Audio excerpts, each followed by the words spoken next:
Bayangkan seorang gadis OB sederhana yang sehari-hari menyapu lantai kantor, tiba-tiba berbicara bahasa Jerman fasih di hadapan seorang milioner.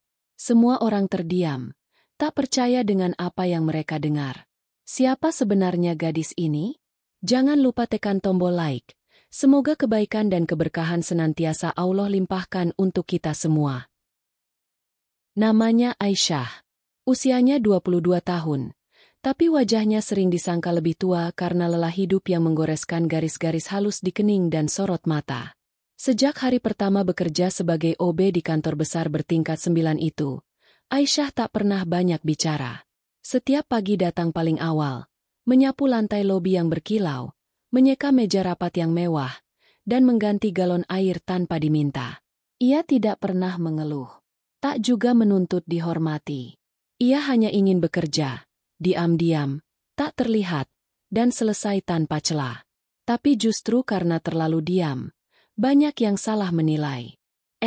OB baru itu, lihat deh, kayak orang kampung banget. Mukanya murung terus. Bisik salah satu staf marketing ke temannya saat melewati pantry. Iya, gue kira dia bisu. Loh, nggak pernah jawab kalau disapa. Tapi pinter juga. Galonnya selalu penuh sebelum habis. Komentar seperti itu sudah jadi makanan harian bagi Aisyah. Tapi ia tidak peduli. Dalam diamnya, ia menyimpan sesuatu yang tidak semua orang tahu. Bukan dendam, bukan kebencian, tapi luka dan rahasia masa lalu yang terlalu dalam untuk diceritakan pada siapapun. Setiap malam, setelah semua lampu kantor mati dan gedung sunyi, Aisyah masih sering duduk sendirian di tangga darurat lantai 6. Tempat itu sempit dan gelap. Tapi dari sana ia bisa melihat langit malam Jakarta yang penuh lampu. Kadang-kadang ia membuka buku lusuh yang ia simpan di dalam tas. Buku bahasa asing yang isinya hanya ia pahami. Ia membaca dalam diam, lalu menutup mata, seolah sedang mengingat suara seseorang yang pernah mengajarinya mengucapkan kalimat dalam bahasa yang kini terasa asing di tanah kelahirannya. Warum hast du mich verlassen, Papa? Bisiknya lirih, nyaris tak terdengar. Seolah berharap angin malam bisa menyampaikan kalimat itu pada seseorang di tempat jauh yang tak lagi ia tahu keberadaannya. Orang-orang di kantor hanya melihatnya sebagai gadis OB dengan baju biru polos dan sepatu yang sudah kusam. Mereka tak tahu, Aisyah pernah hidup di tempat yang jauh dari sini. Pernah menjadi seseorang yang dibanggakan, sebelum hidup memaksanya jatuh lebih cepat dari yang bisa ia bayangkan. Ia kehilangan segalanya, ibunya, tempat tinggalnya, dan kebanggaan yang dulu ia peluk erat. Ia kembali ke Indonesia bukan untuk mencari pujian, tapi untuk bertahan. Setiap pagi, saat suara adzan subuh baru saja bergema dari masjid kecil di belakang gedung, Aisyah sudah berdiri di halte, menunggu kopaja tua yang akan membawanya ke kantor. Di dalam bus, ia duduk paling pojok, menatap keluar jendela yang berdebu, menyembunyikan tangis kecil yang kadang datang tanpa alasan. Ia selalu berdoa dalam hati, "Ya Allah, jangan jadikan aku hina karena aku miskin. Jadikan aku kuat karena aku masih punya iman." Aisyah bukan tipe yang akan mengeluh kalau dijadikan bahan ejekan. Bahkan saat ada staf senior yang secara terang-terangan melempar botol minuman ke lantai agar Aisyah memungutnya, ia tetap tersenyum kecil dan memungut botol itu dengan tenang. Tidak ada kemarahan di matanya, hanya kelelahan yang terus ditelan sendiri. Kadang, kepala security menegur dengan nada kasar. "Kalau kerja jangan bengong, Syah. Nanti kamu disangka tidur berdiri." Aisyah hanya mengangguk. Padahal saat itu ia sedang berpikir keras bagaimana caranya mengatur gaji yang tak seberapa agar bisa dikirim ke rumah kontrakan bibi di kampung, tempat adik kecilnya yang masih SD menunggu kiriman uang untuk beli buku sekolah. Malam hari, setelah selesai bersih-bersih dan seluruh lantai kantor kembali mengilap seperti cermin, Aisyah duduk sebentar di musala kecil lantai bawah. Ia menunduk, bersujud lama sekali, seolah tak ingin bangkit. Di sanalah ia bicara paling jujur, bukan pada manusia, tapi kepada Allah. Kadang ia menangis dalam doa, tanpa suara, karena hanya Allah yang tahu, di balik seragam biru dan wajah tertunduknya, ada jiwa yang tak pernah menyerah. Ada kehormatan yang tetap ia jaga, meski dunia terus mencoba menjatuhkannya. Dan dari balik sunyi malam, ia masih menggenggam harapan kecil, bahwa mungkin Suatu saat nanti, kebenaran akan menemukan jalannya. Bahwa meski ia hanyalah gadis OB yang dianggap tak lebih dari bayangan, suatu hari akan ada satu momen, satu kejadian, yang akan membuka mata semua orang. Dan hari itu tidak akan lama lagi. Namanya Leonard Hartanto Muller. Lahir dari ayah Jerman dan ibu Indonesia, ia dikenal sebagai pebisnis sukses yang membangun kerajaan properti lintas negara. Dalam dunia bisnis, nama Leonard menjadi simbol efisiensi dan ketegasan. Ia bukan tipikal pemilik perusahaan yang duduk manis di balik meja. Setiap cabang baru yang dibuka, ia datangi langsung. Ia ingin melihat detail, mencium suasana, menilai karakter tim, bahkan hingga hal-hal kecil seperti bagaimana lantai dipel atau aroma ruang rapat. Baginya, keberhasilan tidak bisa hanya dibangun di atas kertas. Ia harus hadir dan menyentuh langsung. Hari itu, Leonard datang ke kantor pusat Jakarta dengan agenda pribadi, bukan sekadar inspeksi. Ia baru saja menyelesaikan proyek besar di Eropa, dan ingin memindahkan sebagian pengelolaan ke Asia Tenggara, khususnya Indonesia, tanah kelahiran ibunya. Tapi ada alasan lain yang tak banyak orang tahu. Hatinya gelisah. Dalam beberapa bulan terakhir, ia sering bermimpi tentang wanita Indonesia yang memanggilnya dengan suara lirih. Wajahnya samar, tapi suaranya membuat Leonard terbangun dalam peluh setiap malam. "Leonard, kamu belum menepati janji pada ibu." Itu kalimat yang terus terngiang. Leonard bukan orang religius, tapi ia percaya bahwa hidup selalu memberi tanda. Dan kedatangannya ke Indonesia adalah caranya mengikuti tanda itu. Begitu kakinya menginjak lantai marmer kantor di Jakarta, suasana langsung berubah. Para staf buru-buru merapikan pakaian, menyembunyikan ponsel, dan menegakkan postur tubuh. Leonard berjalan tenang, mengenakan jas abu gelap yang pas di tubuh tinggi tegapnya, dengan jam tangan hitam klasik menghiasi pergelangan kiri. Namun, satu hal membuatnya menoleh. Seorang gadis sedang menyeka meja ruang rapat. Tidak seperti yang lain, gadis itu tidak panik saat melihatnya. Ia tetap fokus, tangannya bergerak pelan, matanya menunduk. Leonard memperhatikan. Ada ketenangan aneh dari cara gadis itu bekerja. Tidak terburu-buru, tapi tidak lamban. Ia seperti tahu betul apa yang ia lakukan. Saat ia melewati gadis itu, tanpa sadar ia memperlambat langkah. Sejenak matanya menangkap sesuatu di pergelangan tangan gadis itu. Sebuah gelang kecil dari tali coklat yang sudah usang.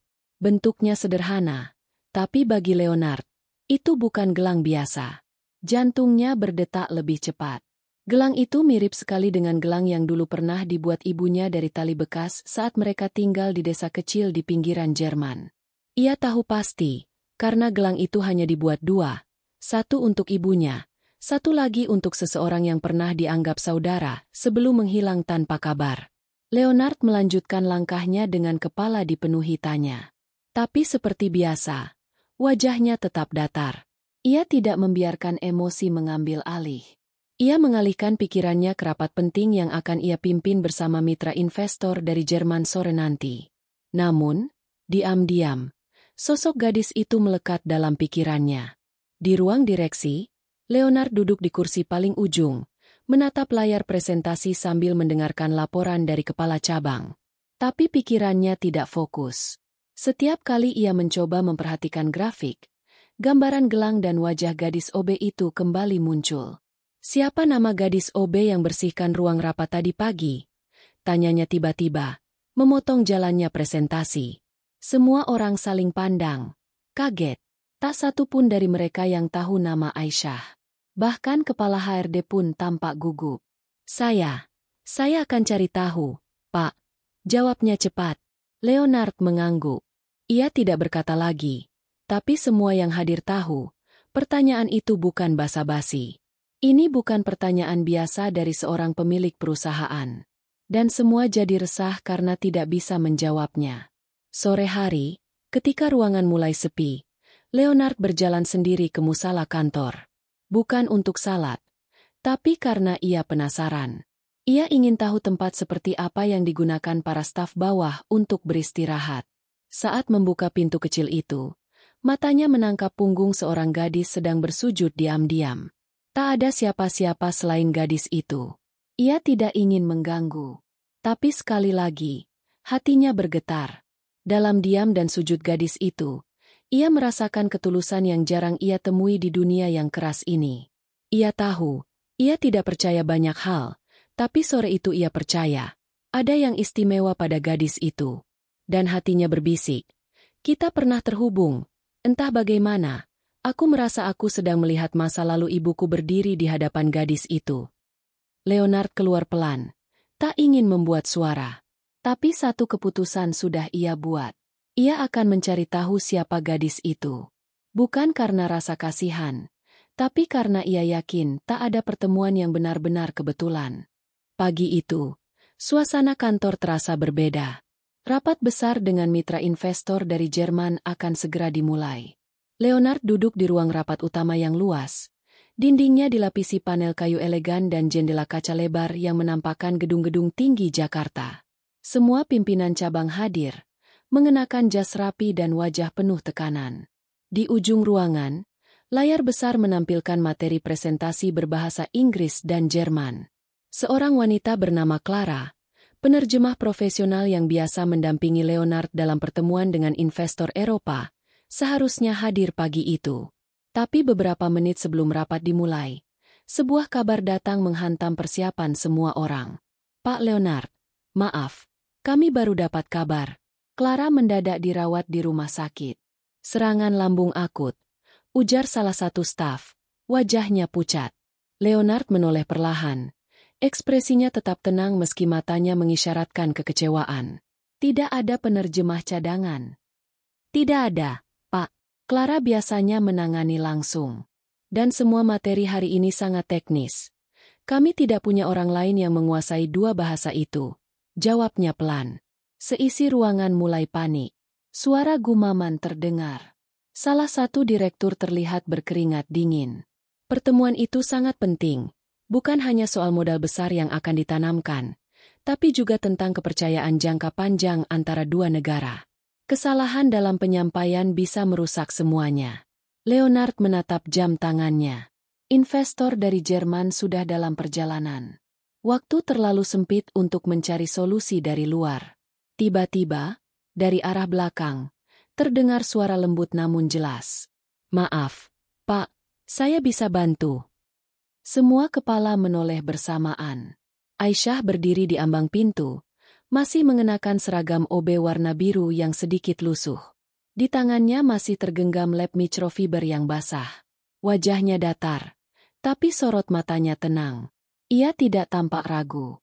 Justru seperti seseorang yang tahu persis apa yang ia katakan. Beberapa orang langsung tertawa kecil.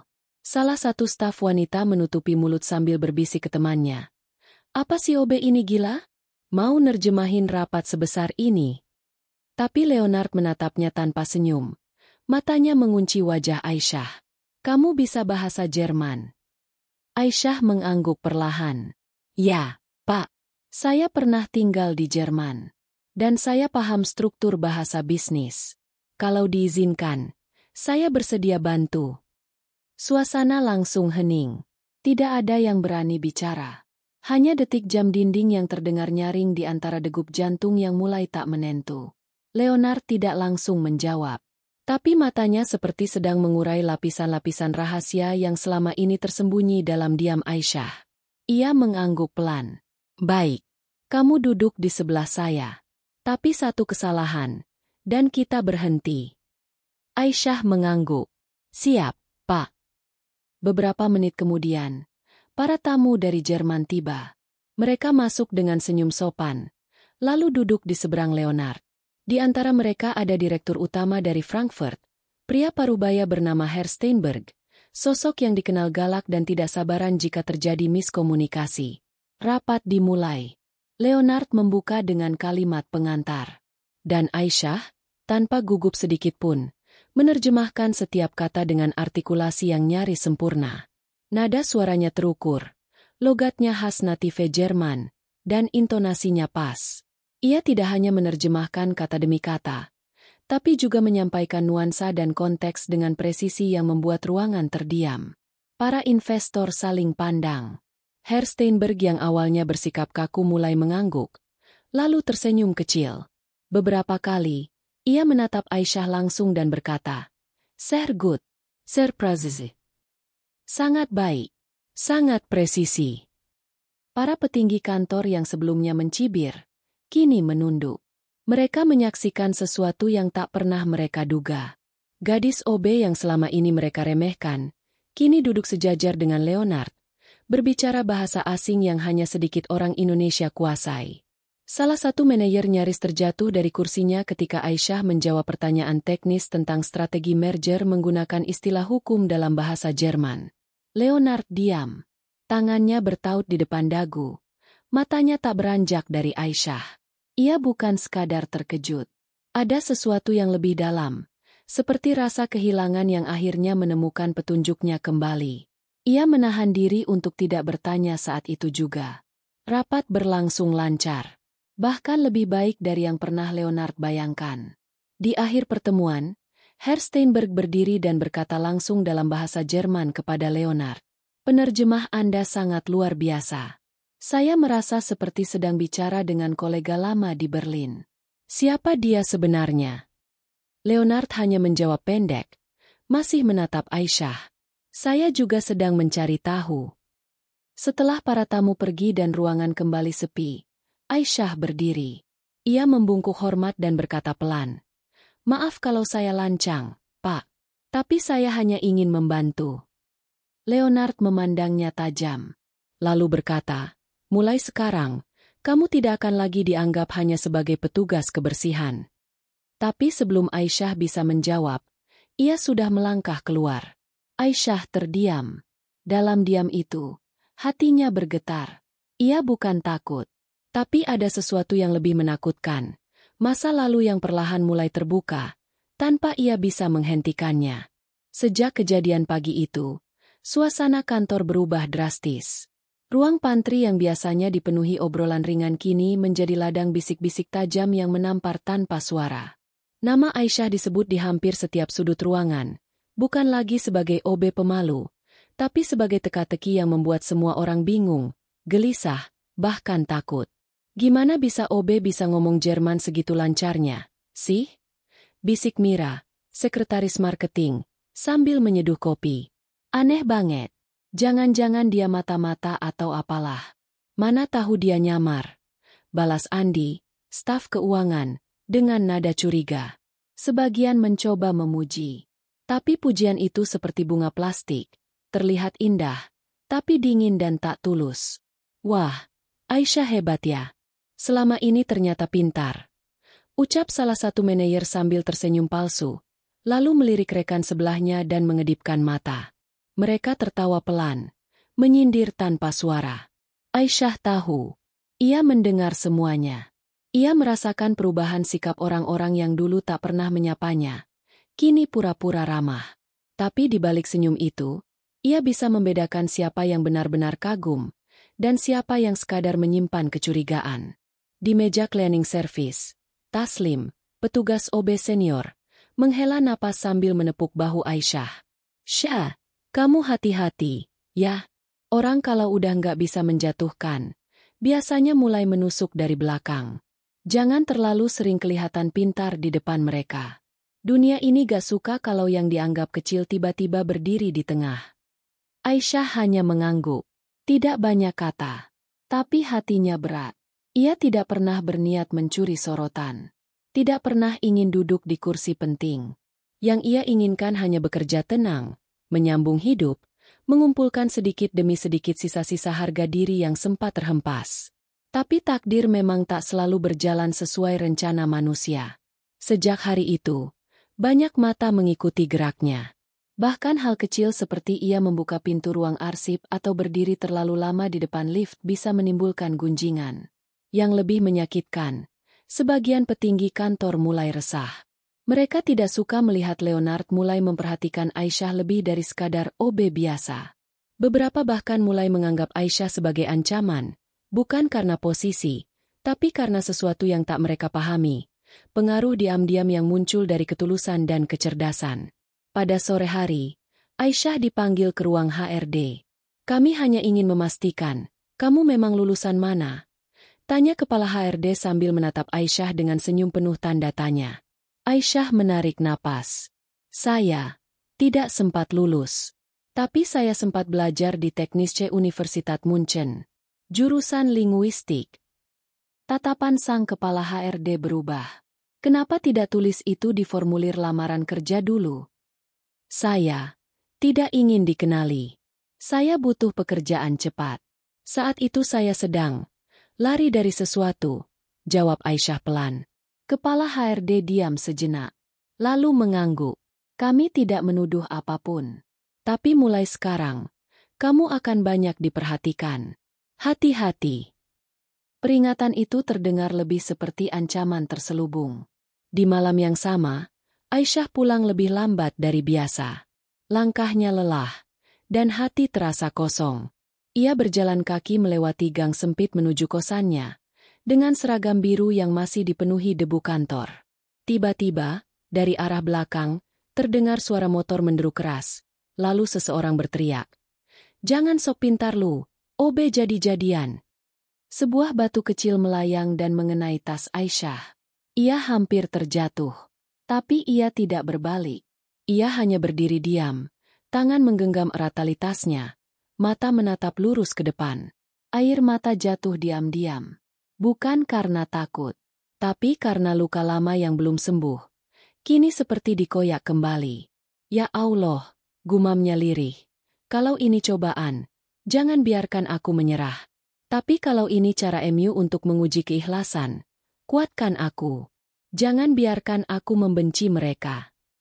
Keesokan paginya, Aisyah tetap datang paling awal. Ia membersihkan ruang rapat seperti biasa. Tapi kali ini, ia mengenakan gelang usang yang dulu sempat disimpannya di dalam tas. Ia menggenggamnya sejenak sebelum menyeka meja. Gelang itu adalah satu-satunya peninggalan ibunya, dibuat dari sisa tali tua, sebagai lambang kekuatan dan kasih sayang.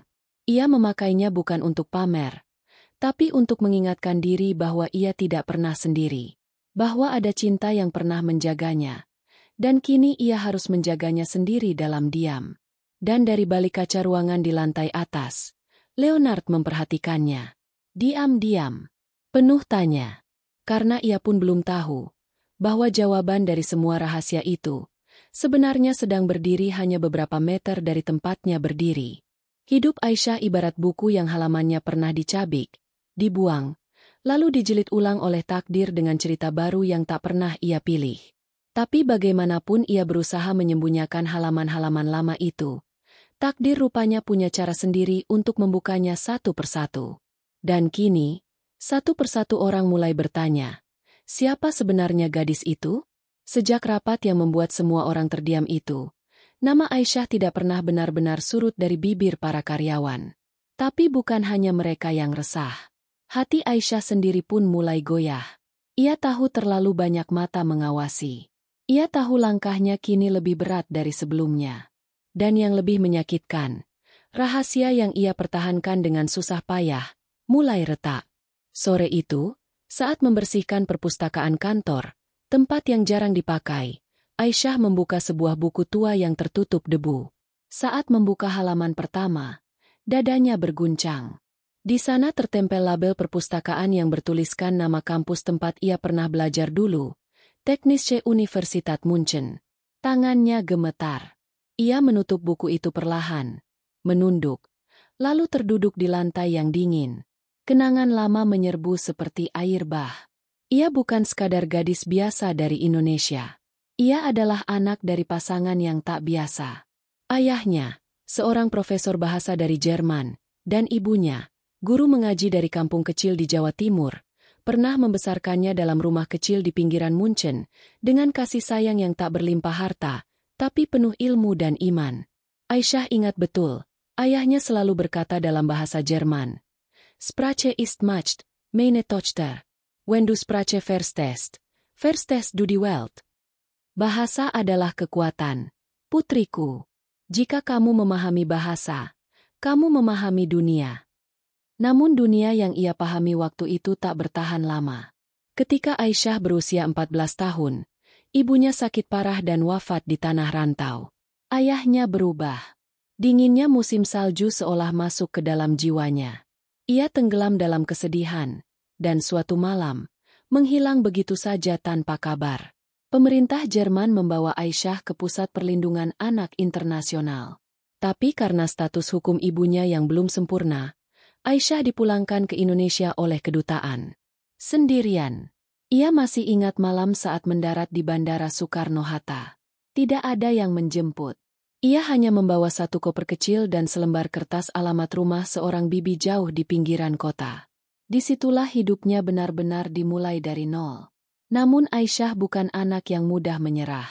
Ia mencoba melamar kerja ke sana kemari, memalsukan latar belakang agar diterima jadi OB. Ia sembunyikan masa lalunya. Bukan karena malu, tapi karena takut. Takut jika masa lalunya terungkap, akan membuka luka yang belum sembuh dan menariknya kembali ke masa-masa yang telah ia kubur dalam-dalam. Tapi rupanya luka lama itu tidak mau diam. 2 hari setelah insiden rapat besar, Aisyah menerima amplop putih di loker pribadinya. Tidak ada nama pengirim.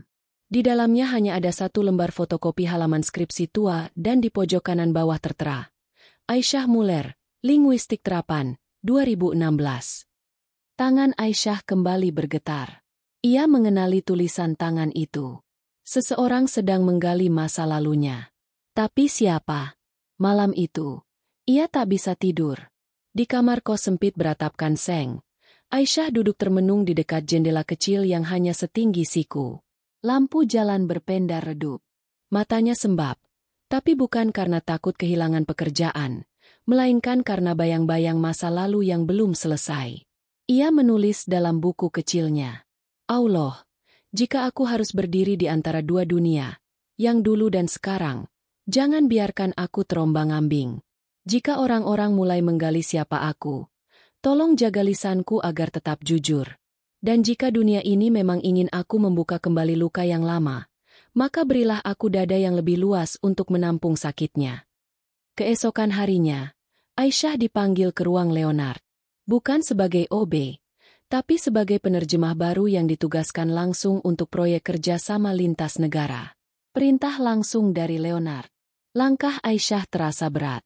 Bukan karena tanggung jawab, tapi karena ia tahu dunia yang selama ini ia hindari kini mulai menariknya kembali. Dan pertanyaan itu terus berputar di dalam kepalanya. Apa yang akan terjadi jika semua tahu bahwa Aisyah Muller belum sepenuhnya hilang? Hari-hari berlalu. Tapi benak Leonard tidak pernah lepas dari sosok Aisyah. Bukan karena penampilan luar gadis itu. Bukan juga sekadar karena kejutan saat mendengar aksen Jermannya yang sempurna. Yang membuat Leonard terus memikirkan Aisyah adalah rasa asing yang justru terasa dekat. Seolah mereka pernah berbagi langit yang sama. Seolah suara Aisyah memanggil sesuatu dalam dirinya yang sudah lama terkubur. Leonard bukan pria yang mudah tertarik. Dalam bisnis, ia dingin dan terukur. Dalam hidup pribadi, ia menjaga jarak. Tapi kali ini, ia merasa seperti ditarik oleh sesuatu yang tak bisa ia lawan. Ia tahu ini bukan sekadar rasa ingin tahu. Ini, seperti potongan puzzle yang selama ini hilang, tiba-tiba berdiri di hadapannya. Dan untuk pertama kalinya dalam bertahun-tahun, Leonard mulai melakukan sesuatu yang tak biasa, menyelidiki seseorang secara diam-diam, bukan untuk kepentingan bisnis, tapi untuk menjawab pertanyaan yang menyesaki dadanya. Ia memanggil asistennya secara pribadi, meminta akses ke data lamaran kerja Aisyah. Lamarannya sangat sederhana. Pak, hanya pendidikan terakhir SMP. Alamat asal tidak jelas. Tidak ada nomor keluarga yang bisa dihubungi, ujar sang asisten sambil menyerahkan satu map tipis. Leonard membuka map itu. Matanya menyapu lembar demi lembar, hingga berhenti pada satu titik. Tulisan tangan Aisyah yang rapi dan jelas, tapi terlalu terlatih. Bukan tulisan tangan orang yang hanya lulusan SMP. Lalu pandangannya jatuh pada tanda tangan, huruf M, di akhir nama Aisyah, dengan lengkungan khas ala alfabet Latin Jerman. Huruf M ini, gumamnya pelan. Ia mengingat sesuatu. Sangat lama. Ia berjalan ke ruang kerjanya, membuka lemari tua yang menyimpan dokumen pribadi peninggalan ibunya. Di sana ada satu buku harian tua. Ia membukanya perlahan. Di halaman kelima, ada selembar surat dari ibunya saat masih hidup, dengan tulisan tangan yang nyaris identik dengan gaya Aisyah. Matanya membesar. Bukan karena takut, tapi karena terkejut oleh kemungkinan yang membuat dadanya sesak. Mungkinkah Aisyah adalah bagian dari masa lalu ibunya? Leonard pun mulai menggali lebih dalam. Ia menghubungi koleganya di Jerman, meminta mereka mencari data universitas dengan nama Aisyah Muller. Beberapa hari kemudian, ia menerima surel berisi lampiran, transkrip akademik, catatan pendaftaran, dan foto mahasiswi berambut panjang, bermata sendu, mengenakan jaket musim dingin berlogo kampus. Wajah itu, Aisyah. Tapi yang membuat Leonard benar-benar terdiam adalah informasi di bagian bawah. Ayah, Profesor Heinrich Muller. Ibu, Nur Azizah binti Ahmad.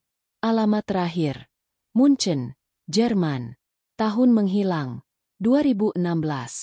Jantung Leonard berdetak lebih keras dari biasanya. Profesor Heinrich Muller, ayahnya sendiri. Tangannya gemetar. Ia terduduk di kursi. Wajahnya tak bisa menyembunyikan syok yang menghantam. Segala asumsi liar yang semula ia abaikan kini perlahan menjadi kemungkinan nyata.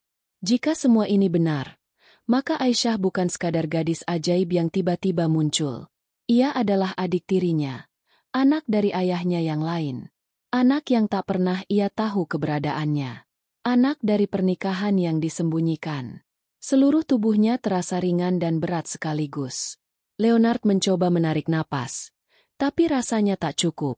Ia menutup matanya, berusaha menenangkan diri, tapi pertanyaan demi pertanyaan terus berdatangan.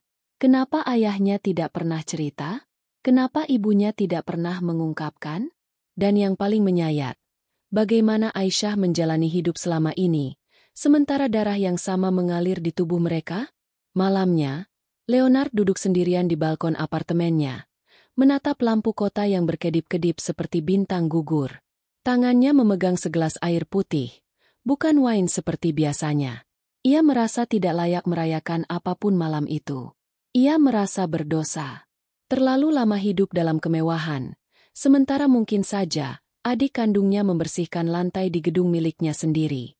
Ia menutup wajah dengan kedua telapak tangannya. Sesuatu yang sangat langka dari pria seperti Leonard. Bukan karena malu, tapi karena hancur, perlahan. Apa selama ini aku terlalu sibuk membangun tahta, sampai tak sadar bahwa keluargaku sendiri ada di bawah kakiku. Dan yang lebih mengiris hati, selama ini Aisyah tak pernah sekalipun menuntut. Tak pernah minta dikasihani. Tak pernah mengaku. Ia hanya bekerja. Diam, setia, dan sabar. Leonard menatap langit. Hatinya berbisik.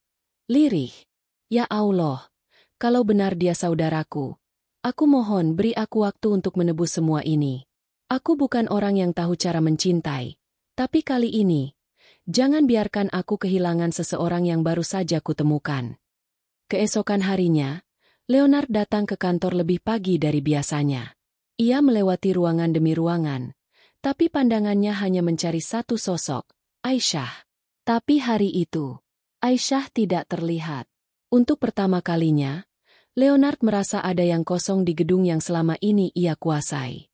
Ia berdiri di tengah lorong yang sepi, merasakan kekosongan yang tak pernah ia pahami sebelumnya. Dan ia tahu pencariannya baru saja dimulai. Sejak hari itu, Aisyah merasa ada yang bergeser. Ruang-ruang yang dulu ia lewati dengan tenang kini seolah menjadi panggung penuh sorot mata. Orang-orang yang dulu mengabaikan kehadirannya kini tersenyum manis, menyapa dengan nada sopan yang tidak pernah ia dengar sebelumnya. Tapi Aisyah bukan gadis polos yang mudah percaya. Ia tahu, senyum manis bisa menyembunyikan racun yang paling pahit.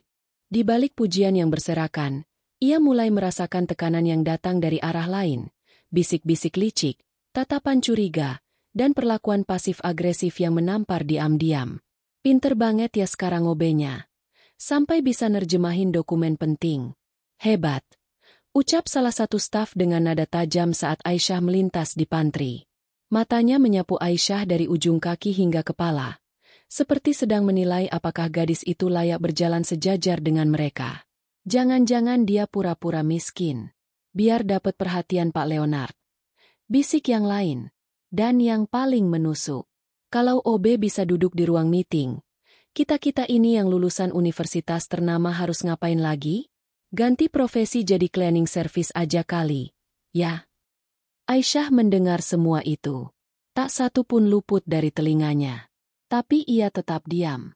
Ia tahu, yang membuat mereka marah bukan dirinya.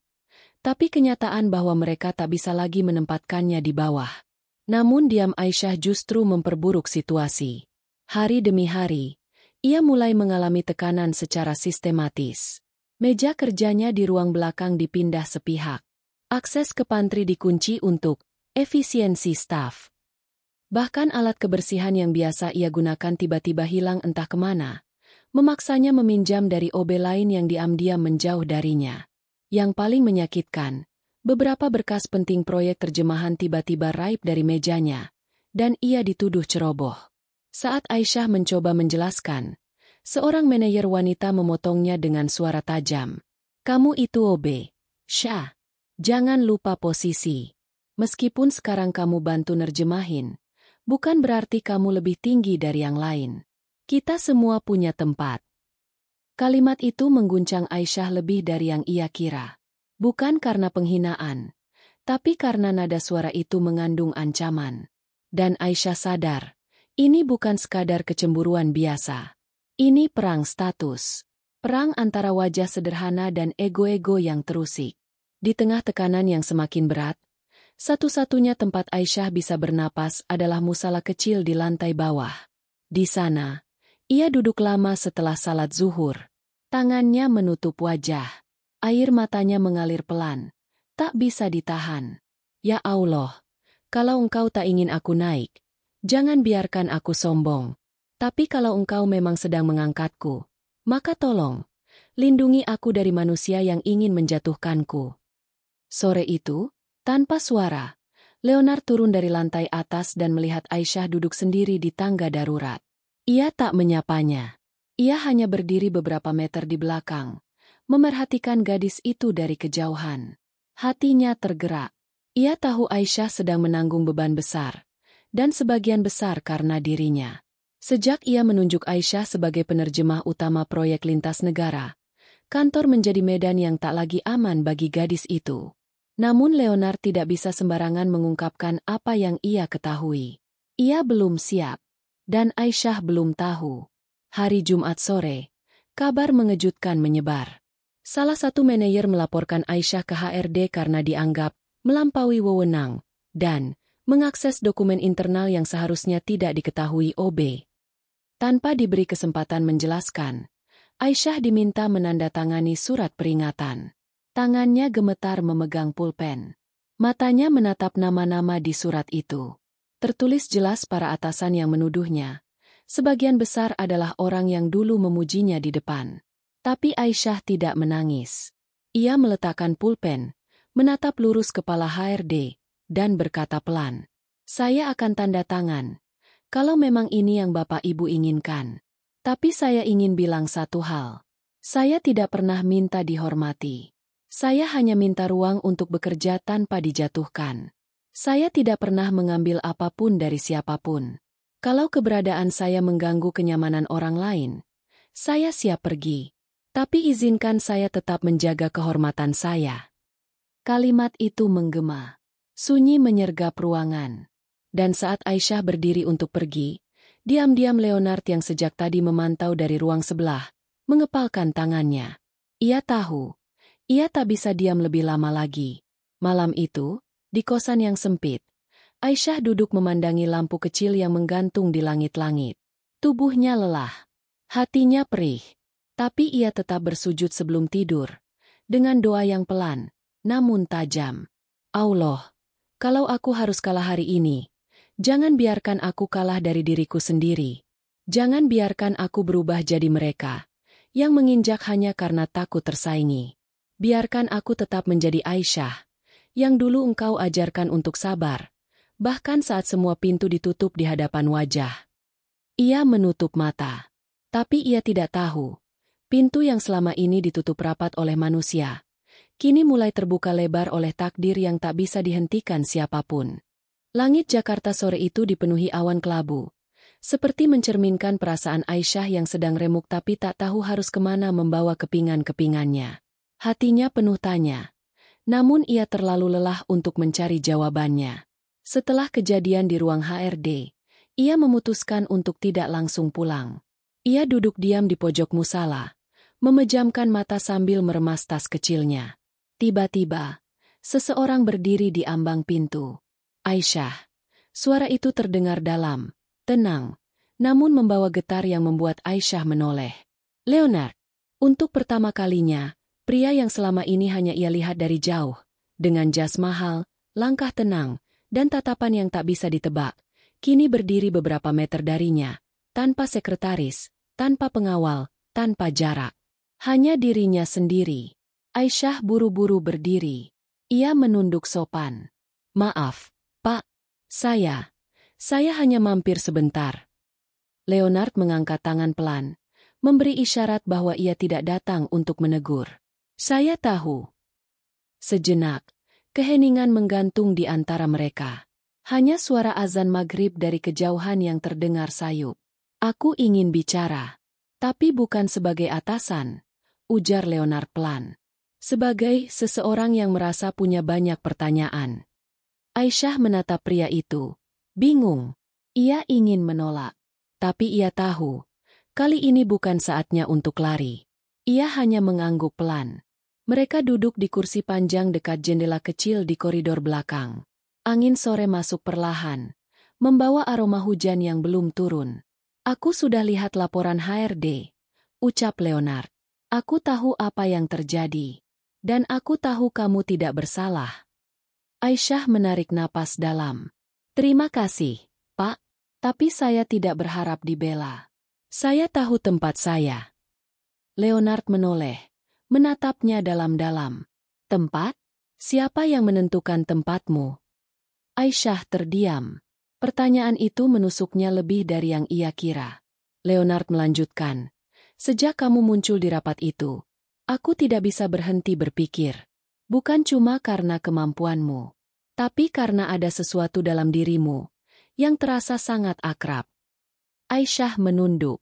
Ia takut, bukan karena ucapan Leonard, tapi karena hatinya sendiri mulai goyah.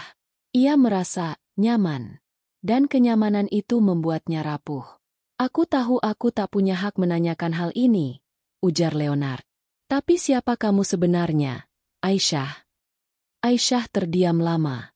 Matanya memerah. Jari-jarinya gemetar. Tapi ia tahu, saat itu ia tak bisa terus bersembunyi. Ia menatap Leonard perlahan. Saya hanya gadis biasa, Pak. Lahir dari dua dunia yang tak pernah bersatu sepenuhnya. Ibu saya orang Jawa. Ayah saya orang asing yang kemudian menghilang. Saya pernah tinggal di Eropa. Pernah punya masa depan.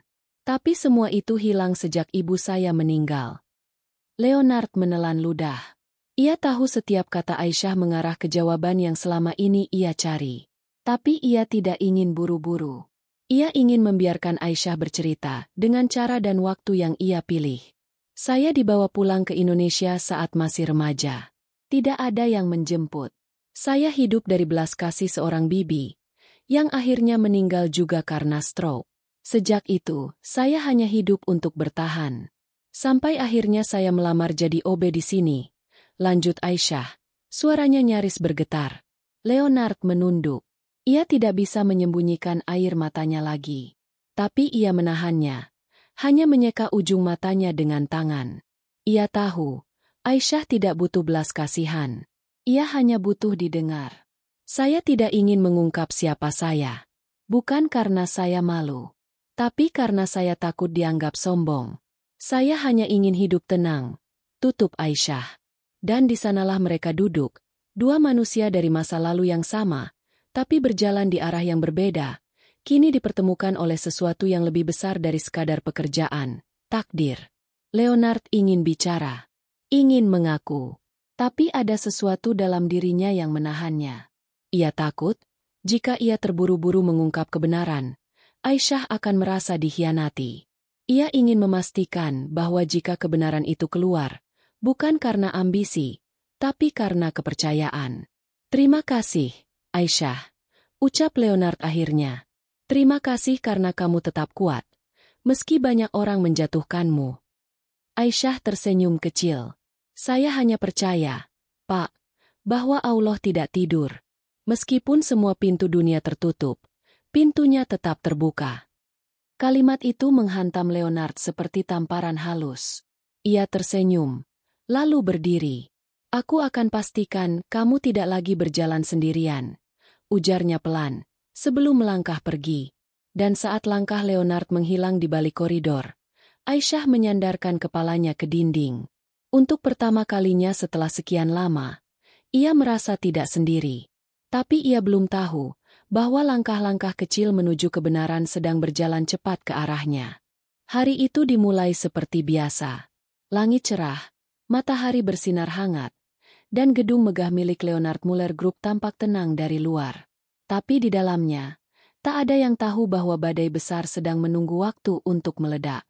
Aisyah datang lebih pagi. Ia membawa map berisi berkas terjemahan yang harus diserahkan langsung ke Leonard sebelum rapat penting dengan delegasi bisnis dari Eropa. Langkahnya ringan, meskipun hatinya masih dihantui banyak hal. Percakapannya dengan Leonard beberapa malam lalu masih terngiang.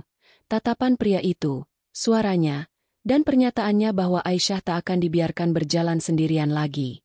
Tapi Aisyah tetap waspada. Ia tahu dunia terlalu mudah berubah. Ia tahu, kepercayaan bisa dicabut kapan saja. Saat ia melintas di depan ruang meeting besar, ia mendengar suara gaduh.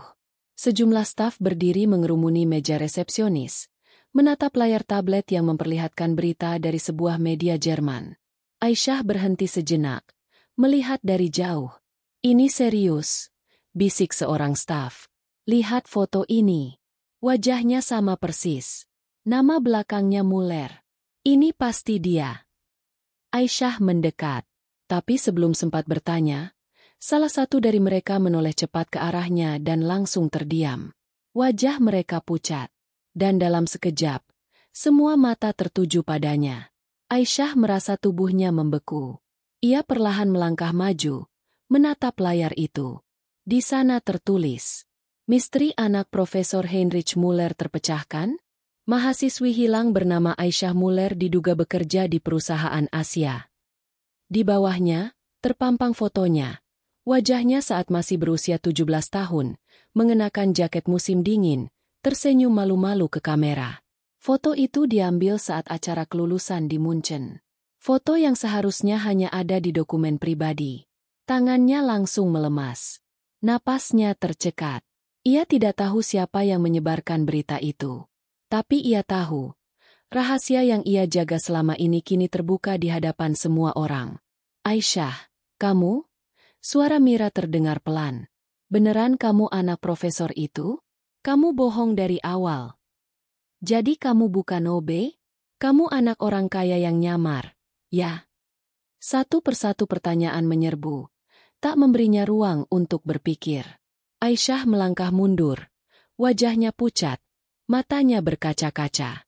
Ia ingin lari, tapi sebelum kakinya sempat berbalik, suara tegas menghentikannya. Cukup. Semua orang menoleh. Leonard berdiri di ujung koridor. Wajahnya dingin, tapi matanya menyala. Ia melangkah cepat ke arah Aisyah, menatap seluruh karyawan dengan tajam. Siapa yang sebar ini? Tanyanya, mengangkat layar tablet. Semua terdiam. Tak satu pun berani bersuara. Leonard berdiri di samping Aisyah. Ia menatap gadis itu pelan, lalu berbalik ke seluruh staf yang berkumpul. Kalau kalian ingin tahu siapa dia, maka biar aku yang bicara. Suasana menegang. Napas semua orang tertahan. Leonard menatap Aisyah. Sorot matanya tak bisa disembunyikan lagi. Ada luka, haru, dan rasa bersalah yang menumpuk. Aisyah adalah bagian dari keluargaku, katanya perlahan, tapi jelas. Ia adalah adik tiriku. Putri dari ayahku yang selama ini tidak pernah aku tahu. Semua orang terperangah. Aku menyelidikinya. Aku cari jejaknya ke Jerman. Dan semua bukti mengarah ke satu kenyataan. Aisyah adalah darah dari darahku. Aisyah terpaku. Dadanya seperti dipukul keras dari dalam. Ia menatap Leonard. Mulutnya terbuka tapi tak ada suara yang keluar. Selama ini aku hidup dalam dunia penuh kemewahan. Sementara dia harus membersihkan lantai di gedung milik keluarganya sendiri. Dan dia tak pernah sekalipun mengaku, lanjut Leonard. Karena dia lebih memilih diam daripada menyombongkan sesuatu yang seharusnya menjadi haknya. Salah satu staf terisak pelan. Aisyah akhirnya bicara. Suara lirihnya nyaris tak terdengar. Kenapa, baru sekarang bilang? Leonard menatapnya. Karena aku takut. Takut kalau kamu berpikir aku hanya ingin mendekat karena rasa kasihan. Tapi sekarang semua sudah terlanjur terbuka. Dan aku tidak akan biarkan kamu terus berdiri sendirian. Aisyah menunduk. Air matanya jatuh. Bukan karena malu. Tapi karena beban yang selama ini ia pikul sendiri akhirnya pecah. Ia tidak ingin dikenal karena darah. Tapi kini, semua sudah terbuka. Dan luka itu tak bisa ditutup kembali. Seseorang mulai bertepuk pelan. Lalu yang lain ikut. Dalam waktu singkat, ruangan dipenuhi tepuk tangan kecil. Bukan sebagai selebrasi, tapi sebagai bentuk penyesalan. Banyak dari mereka sadar. Mereka telah menghakimi terlalu cepat. Tapi Aisyah tidak tersenyum. Ia berbalik pelan. Lalu berjalan cepat keluar ruangan. Ia butuh waktu. Butuh ruang untuk berdamai dengan dirinya sendiri. Leonard tidak mengejar. Ia hanya menatap punggung Aisyah yang menjauh. Sambil berbisik dalam hati. Ya Allah, lindungi dia. Aku terlambat menemukannya. Tapi jangan biarkan aku terlambat mencintainya sebagai saudara. Dan untuk pertama kalinya, Leonard Muller, pria yang selalu memenangkan segalanya, menangis karena kehilangan sesuatu yang tidak pernah ia tahu sedang ia cari. Sejak kabar jati dirinya tersebar di kantor, Aisyah tak kembali bekerja selama 3 hari. Ia mematikan ponsel, menutup diri dari dunia, dan hanya menghabiskan waktu di kamar kos sederhana yang selama ini menjadi saksi jatuh bangunnya bertahan hidup. Di langit-langit kamar yang retak, ia memandangi jejak masa lalu yang tak lagi bisa ditutupi. Ia seharusnya lega. Tapi yang ia rasakan justru sebaliknya. Hampa, takut, dan marah pada dirinya sendiri. Ia tak pernah minta diakui. Tak pernah minta dihormati karena nama keluarga. Yang ia inginkan hanyalah ruang untuk hidup dengan tenang, tanpa sorotan, tanpa label, tanpa darah bangsawan. Namun takdir menamparnya terlalu keras. Di hari ketiga, seseorang mengetuk pintu kosnya. Aisyah, ini aku, Leonard. Suara itu tak berubah. Tetap tenang. Tapi kini terdengar sedikit goyah. Aisyah membuka pintu perlahan. Wajahnya tampak lebih pucat dari biasanya. Namun sorot matanya tetap tegas. Aku tidak sedang ingin berbicara, ujarnya singkat. Aku tahu. Tapi aku mohon, beri aku 5 menit. Bukan sebagai CEO, tapi sebagai saudara yang selama ini kehilanganmu. Aisyah menunduk. Ia akhirnya mengizinkan Leonard masuk. Mereka duduk di ujung tempat tidur kecil itu. Tanpa pelayan. Tanpa karpet mewah. Hanya dinding tipis dan suara ayam tetangga dari kejauhan yang menemani mereka. Leonard mengeluarkan sebuah map dari tas kecilnya. Ia menyerahkannya pada Aisyah. Ini dokumen lama. Aku temukan di brankas rumah ayah kita. Tersegel rapi dengan tulisan tangan beliau. Aisyah membuka map itu pelan. Di dalamnya, ada surat wasiat, tertanggal beberapa tahun sebelum ayahnya menghilang. Dalam surat itu, tertulis jelas, jika sesuatu terjadi padaku, maka seluruh hak waris di Eropa dan Asia akan diwariskan kepada putriku, Aisyah Muller, sebagai bentuk cinta dan penebusan kesalahan. Aisyah menahan napas. Tangannya gemetar. Matanya menatap Leonard. Bingung, tak percaya. Ayah kita pernah mencoba mencarimu, lanjut Leonard. Ia merasa bersalah. Tapi kecelakaan itu membuat semua niatnya terputus. Dan surat ini tak pernah sampai ke tanganmu. Aisyah tak kuasa berkata-kata. Air matanya jatuh begitu saja. Ia bukan menangis karena harta, tapi karena selama ini ia merasa ditinggalkan. Dan sekarang ia tahu, ternyata ia tidak sepenuhnya dibuang. Leonard memegang bahu Aisyah. Aku tahu kamu tidak menginginkan semua ini. Tapi ini hakmu. Bukan karena kamu muler. Tapi karena kamu putri dari seorang ayah yang mencintaimu dalam diam. Aisyah menggeleng pelan, suara lirihnya pecah. Tapi kenapa harus sekarang? Kenapa aku harus tahu semua ini setelah aku kehilangan arah begitu lama? Leonard menunduk. Karena kadang Allah menunda jawaban, agar kita lebih kuat menerima kebenaran. Ucapan itu menghantam Aisyah dengan kekuatan yang sulit dijelaskan. Ia memejamkan mata, lalu bersujud di atas sajadah kecil yang biasa ia pakai salat. Isak tangisnya tumpah dalam doa. Ya Allah, jika semua ini memang takdir MU, maka jangan biarkan aku sombong karena nama. Tapi jangan pula engkau biarkan aku lemah karena luka. Seminggu kemudian, kantor kembali gempar. Tapi kali ini bukan karena gosip. Leonard mengumumkan bahwa Aisyah Muller resmi menjadi bagian dari jajaran manajemen pusat. Bukan sebagai penerjemah, bukan pula sebagai simbol keluarga, tapi sebagai penentu arah perusahaan internasional. Pewaris yang sah. Beberapa wajah masih menunjukkan keraguan. Tapi mereka tak bisa menolak realitas yang terpampang di depan mata. Aisyah berdiri di panggung kecil aula kantor, mengenakan blazer hitam sederhana, bukan jas mahal yang mewah. Suaranya tenang saat memberi sambutan. Saya tidak datang untuk mengambil posisi siapapun. Saya hanya ingin memastikan bahwa perusahaan ini tidak lagi menilai orang dari pakaian, dari jabatan, atau dari masa lalu mereka. Karena saya tahu, yang dianggap kecil hari ini bisa saja menyimpan cahaya paling terang di masa depan. Seketika, aula sunyi, dan kemudian, suara tepuk tangan bergemuruh. Kali ini bukan karena nama, tapi karena kebenaran yang akhirnya berdiri di tempat yang layak. Leonard menatap adiknya dari kursi depan. Hatinya lega. Luka-luka masa lalu memang tak akan pernah hilang sepenuhnya. Tapi kini mereka berdiri bersama, sebagai keluarga yang akhirnya saling menemukan. Malam itu, di lantai paling atas gedung yang dulu hanya bisa Aisyah sapu lantainya, kini ia berdiri memandangi langit kota Jakarta. Tangannya memegang gelang lusuh dari ibunya. Matanya menatap bintang yang tak terlalu terang, tapi cukup untuk mengingatkannya bahwa terang tidak harus bersinar paling besar untuk tetap berarti.